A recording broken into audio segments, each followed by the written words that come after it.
Hey everybody, it's Last Robokai here. It's time for some more Nioh, and we're going back into Ghost House. Back into Sawayama, and because there's some things still there, and we need to sort of clean up the remnants of what Kelley was doing in there. But apparently, a certain general from the Osaka faction was seen in there, so be wary. Gee, I wonder who that could be referring to. Yeah. Can we just please call the Ghostbusters on this one? Like, for fuck's sake. Which version? It barely matters, just so long as William isn't the one to do it. There, ladies and gentlemen, he dodged a bullet.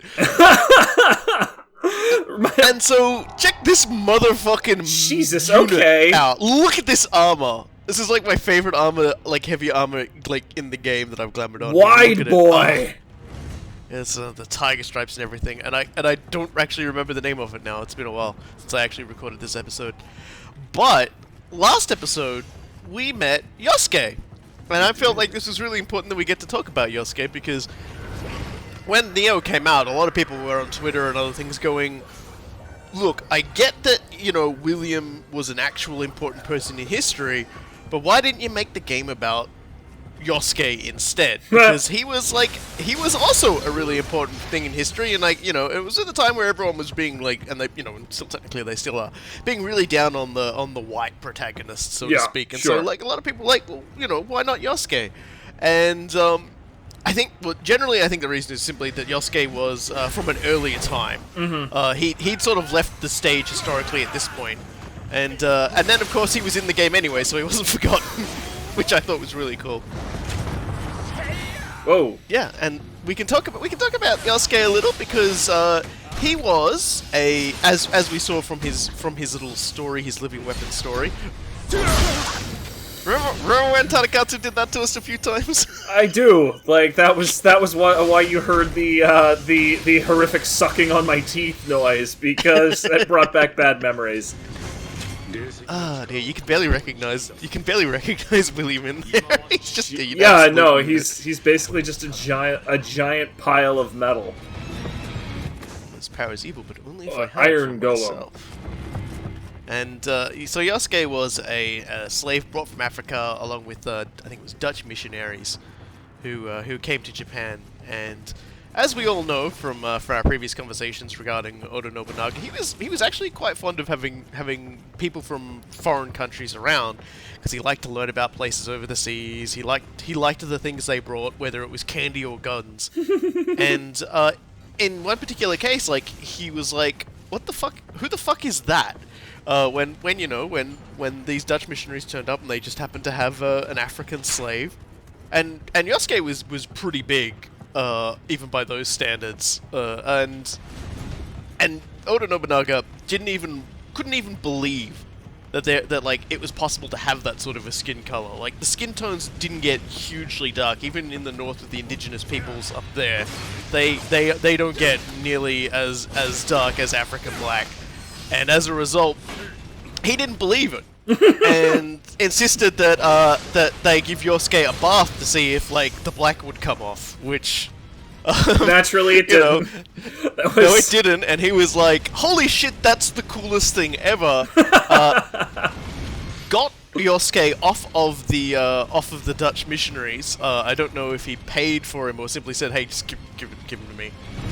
I mean, he probably could have gotten away with it. And then essentially just made him a free man, made him had them teach him Japanese, made him taught him how to fight, made him a samurai, and made him a retainer.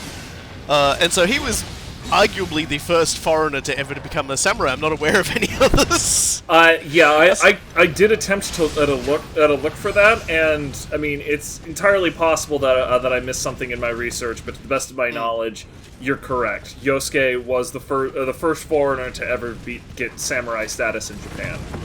So yeah, so whenever you see, and he is culturally remembered by Japan too, because whenever you see things like Afro Samurai or a black character in a feudal Japanese setting and stuff, it's a reference to Yasuke. It's a reference to somebody, and I always think that's really cool. And what's even going to be even cooler is because Nioh 2 is set during the Oda Nobunaga days at first. We already know that Lady No is in it and alive. A very good chance we'll see Yasuke again. which is Damn gonna well be cool as better. hell. That dude is a straight baller. There's absolutely nothing you can do to mess with him on that.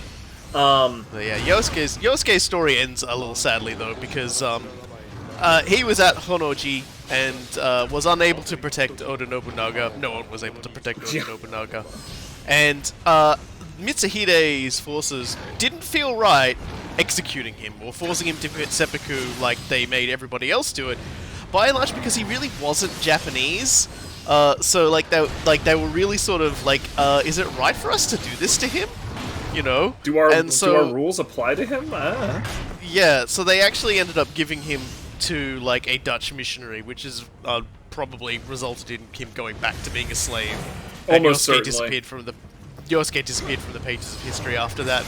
All the amazing stories he had and all the things he saw and everything like that were just lost because no doubt, slave owners had absolutely no value in the things that he learned, saw, or anything like that, which is just, it's real shame when like a person's life stories are just sort of, shifted off into the void like that, and yeah, that's the end of Yosuke. It's worth noting for context again that a samurai in the context of feudal Japan is roughly equivalent to a knight in European courts in terms of standing. So they might not have owned land. Frequently they didn't own or manage a ton of land, but they were basically considered nobility and had privileges of the nobility. So effectively, we're talking about Yosuke we meet him when he's a slave.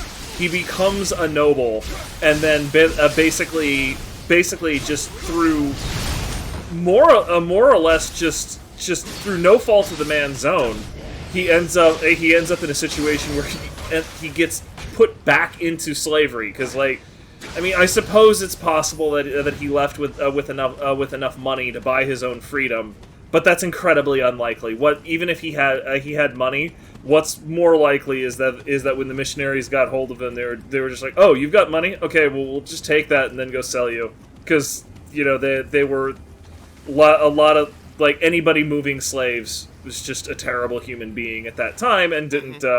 And as at all times, any slavers are pretty much terrible human beings by default.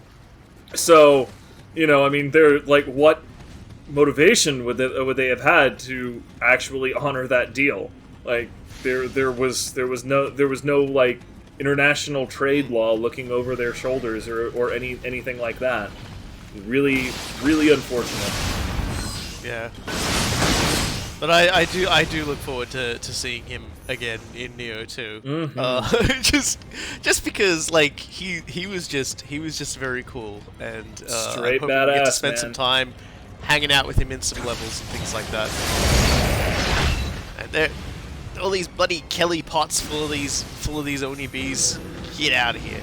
Oni bees continue to be a little bit like herpes in that I was watching some videos of stuff, and just one where it was just chasing me, and it was a good 10 seconds of it just hovering after me the whole time while I wait for it to stop so that I can hit it with an attack, and I'm just I got annoyed all over again. I got mad all over again at Oni It's not bees. It's not necessarily something that's going to seriously hurt, and you can do pretty much anything that you can otherwise do with an Oni bee hanging around, but it's not going to be pretty, it's not going to be polite, and it's not polite. It's not going to be pretty, and it's not going to be comfortable.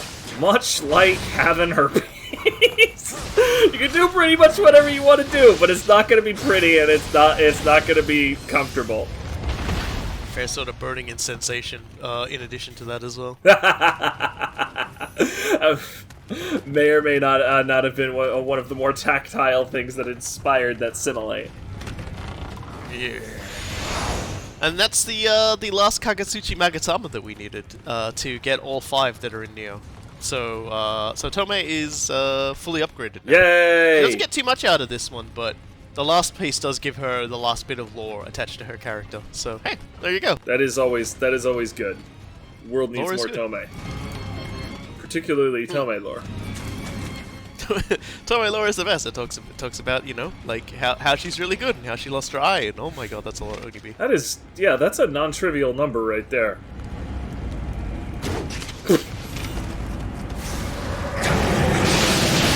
Yeah, okay. With all of the things in the room here, it's like, no, it's in my best interest to just remove the caster. Yeah. Geek the mage. Geek the mage is always first. a good rule. The lesson that freaking Shadowrun taught us. I don't care if you've never played Shadow. Okay, that was pretty sweet, dude. Like, that was pretty sweet to watch. I do what I can. Anyway, I don't care if you've never played Shadowrun, and as a matter of fact, you know, like, if you haven't, don't. I've had a lot of fun in Shadowrun games, but holy mother, the rule set is insane. Play the video games. Yeah, also like the video games that, oh man, I'm forgetting their name. The guys who kickstarted like 4 different Shadowrun games, those are great. Like, play those. Play those. I'm talking about the pen and paper right now. Like, yeah. don't. Yeah. Yeah. Play the video games. Don't play the tabletop. I think my favorite one. I think it was at That's the end. me. At the end of Hong Kong, there was this insane fight. Like, everybody's tired. I got like 2 hit points on some dudes. And there's like this one security squad that intercepts us from the way from this like massive fight, and there's just like, freeze, throw down your weapons, and one of the responses that you can give them is, look man, there is a trail of blood going back 2 blocks here. Do you really want to do this? And there's this pause, and then the security squad is just sort of like, no, I guess I actually don't. And everybody lowers their weapons. You get the option between saying, you know, never lower your weapons and getting a surprise round on them, or just saying, "Aight, cool, peace," just walking on. It's the only time I've ever seen that work in a video game, and it was so magical. And yes, the spirit that we have been seeing going around is Otani Yoshitsugu's spirit. But at the same time, he just referred to... Remember how he talked about how he was sending something off to his son-in-law? Yeah. And how he just called him the son-in-law of Sanada? Yeah. Yeah, the son-in-law of Otani Yoshitsugu was Sanada Yukimura. Oh. Oh. He married, yeah. Oh. He married one of Yoshitsugu... Yes, one of Yoshitsugu's daughters. This fight isn't that terribly different from the last one so far, but holy buckets, does he controls He's dash happy at long range, which is just, he controls the space better with those dashes. P.S. Lightning Bear just sort of demolishing him while he was doing his first seppuku run was pretty amazing, by the way. Just like, hello, I am a bear. Atlas Bear is really good. He's got a very strong, we did not give attack. Bear enough credit. You can barely see William. Seriously, the man is like 3 times. It's like his normal Fallout size. power armor. It kind of is. It's amazing.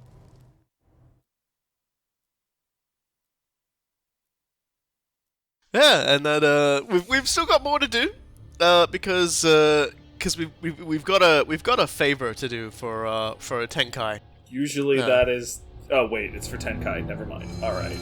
I just heard favor and was just like, oh, and then it was for Tenkai. No one lost a sword. Right. No one lost a sword. We're actually off to reclaim something Tenkai left behind at Honoji. And knowing Tenkai, it was probably for a very good reason. Well, you know, we're gonna see, because we're off to the inheritance, and we get, as you can see, we get his turtle. And we also get the Bellflower Kabuto. Oh no, never mind. He accidentally left it behind. Tenkai, I have no more faith in you. You've betrayed me for the last time. Let's just remember, Tenkai is a mysterious sort of guy. I don't think he intentionally left it behind. Accidentally left it behind. I think it might have been intentional, and I think that's just him sending William on a little bit of a task to take care of something. Like, I reckon Tenkai's mysterious enough that he does that sort of thing. Mysterious. So we're coming in, and we're wearing our little fox mask that we get from we got from killing enough mages, I think. I love that mask. It's so cute. Read. 波動を行くお方かの霊石の力で切り開くはいかがよか Good work, subtitle.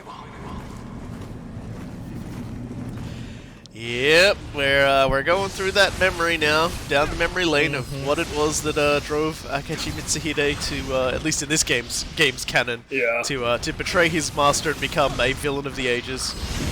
Even the loading screen was just like, well, it's actually shrouded in mystery, but here's our take, I suppose.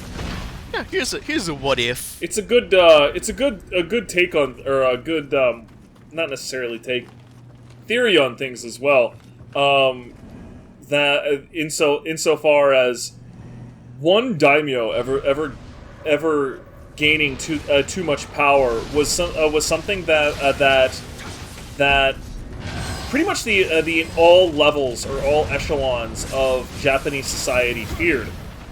Simply because the emperor himself was supposed to continue to be the ultimate authority, but a daimyo or a shogun that controlled too much personally could directly challenge the emperor. So the imperial royal family wanted nothing to do with that, and because of that, most of the nobility also didn't want that, partially out of loyalty to the emperor, but also because fundamentally they didn't want to have to serve two masters, right? Like in a theoretical situation where Oda Nobunaga had succeeded and took over most of Japan, and Akechi Mitsuhide was then in a situation where Nobunaga told him to do something that was in direct violation to a law of the emperor.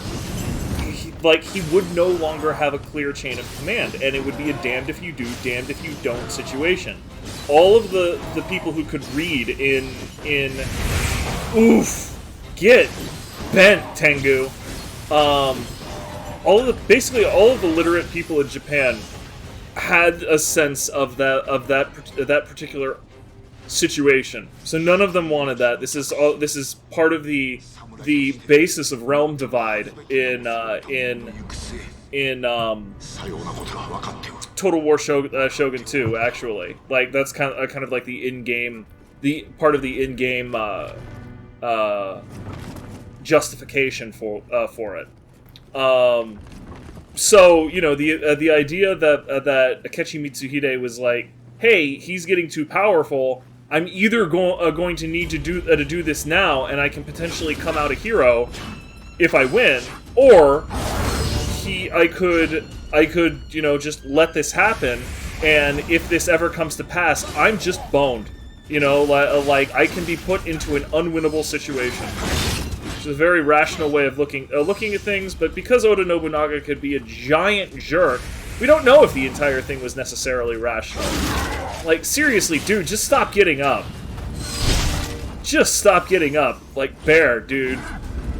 It's worth noting, the man we're facing is wearing the Bellflower Kabuto that we're supposed to get as a reward. Yep. And that game never explicitly says who this man is, but I think it's fairly safe to say it was the man that Akechi Mitsuhide was, and left behind the day he killed his lord. That was assisting as a revenant. That was the implication that I was getting as well, but still, bear. Yeah,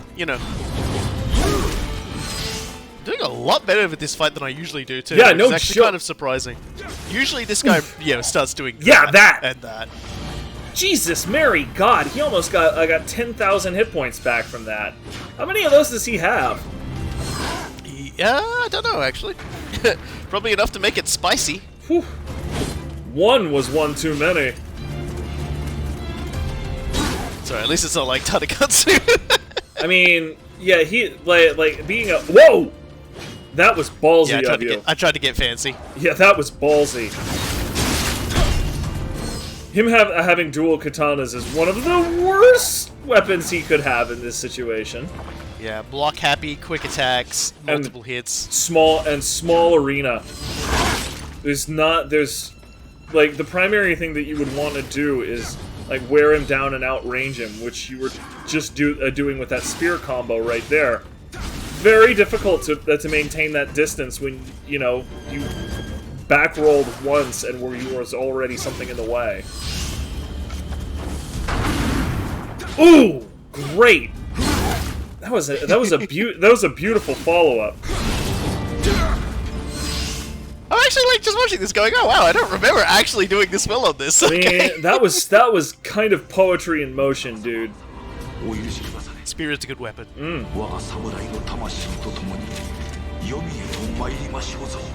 It's a good spear too. It's got fire effect on it. Fantastic. Holding it in high stance with the fox mask also looked particularly great, just because it looked like you were framing your own face.